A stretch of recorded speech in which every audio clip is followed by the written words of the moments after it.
দেখ তো মিষ্টি কিনা।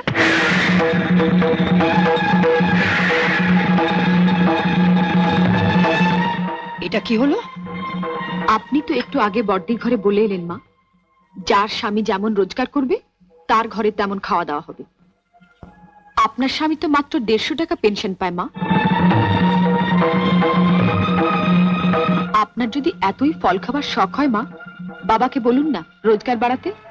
নয়তো এর পরেও যদি আপনার ফল খাওয়ার শখ হয়, তাহলে বাজার থেকে 20 পয়সা দিয়ে কুল কিংবা পানি ফল এনে খাবেন, কেমন?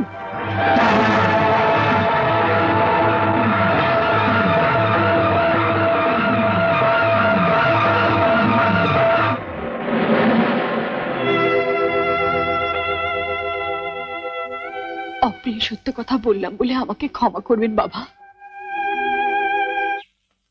কি গো, তোমার সামনে আমাকে এমনি ভাবে অপমান